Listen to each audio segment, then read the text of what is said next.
Transcription 36, speed 80 words per minute, start.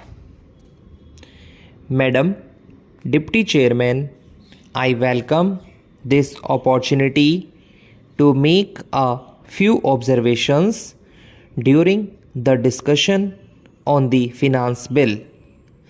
At this stage, therefore, it is better to use this opportunity to make a survey of the economic situation and find out what the present condition of the people is, whether they are satisfied, and if they are not satisfied, what the reasons are.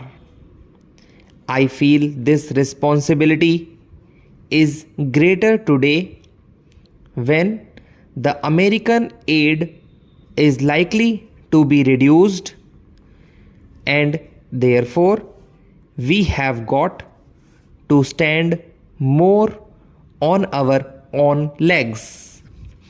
When the plan was set forth, there were three sources from which we hoped to get finance for the plan, namely our own resources from the revenues, loans within the country, throughout savings, and thirdly, foreign help.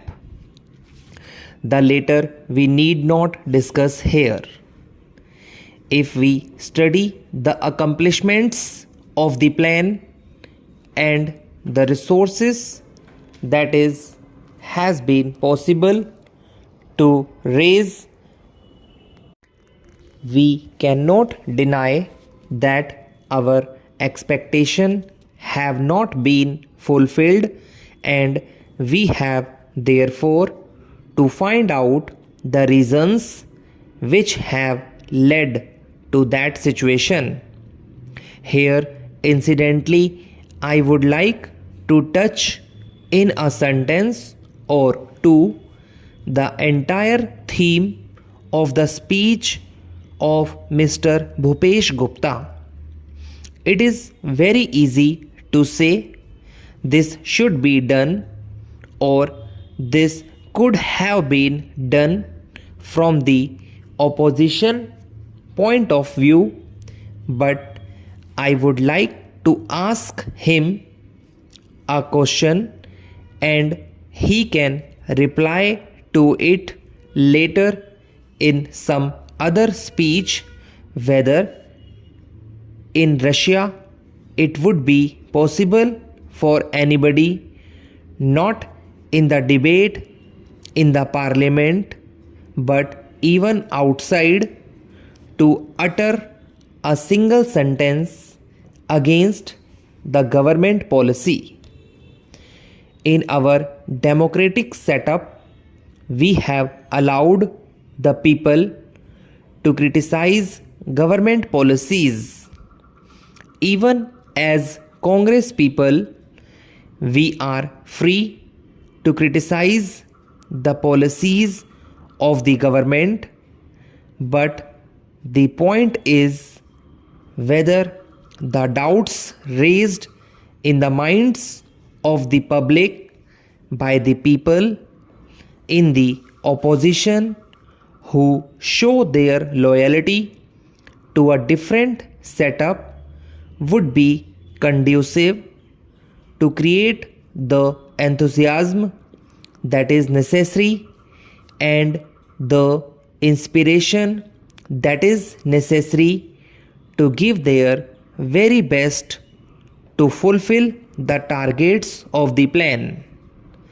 This planned economy is really not a thing that will go successfully hand in hand with a democratic setup unless some other things are there, and they are the inculcation of a national spirit, giving of proper national education to develop a national outlook. unless these things are done as they are in other countries like England, unless that type of spirit is created in the country by all the people of all types of views, not being allowed to create differences and doubts in the minds of the people, we cannot, in a democratic setup, have the success which we want, and we cannot fulfill our promises to the people.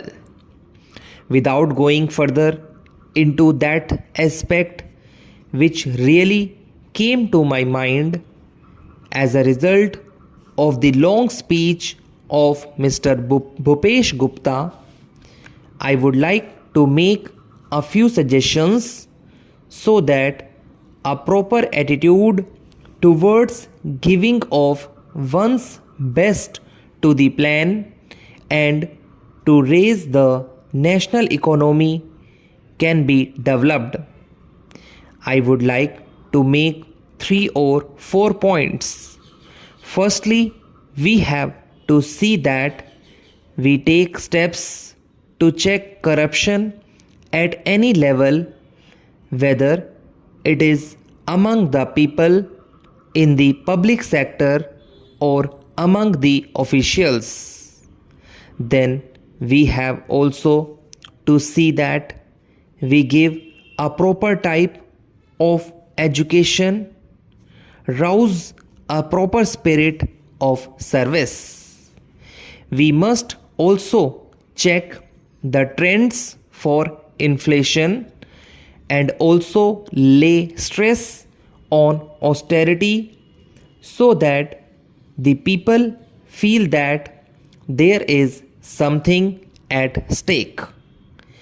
I would not like to take much time of the house. The main problem in our country is the growing population, and in spite of all the efforts that are made to raise the standard of living and raise production, etc., the results are not as easily perceptible as they should have been.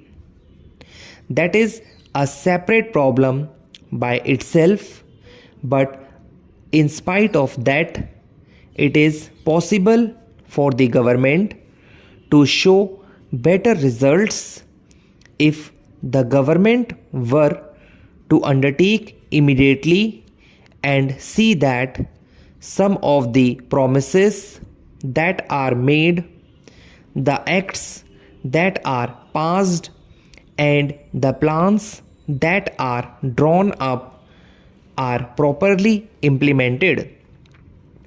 I have been seeing this lacuna in the present position.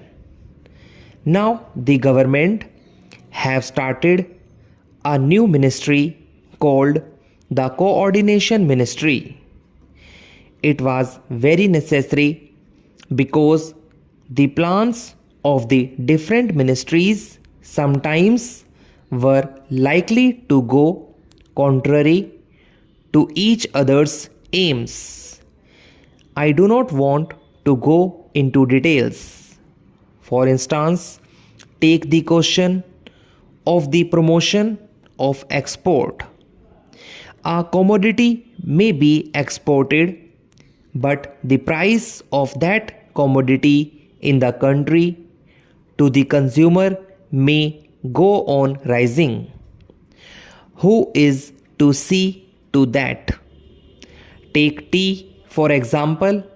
It had to be exported, and nobody was there to see whether there was enough tea for consumption in the country and what was the price at which it was available to the consumer in the past.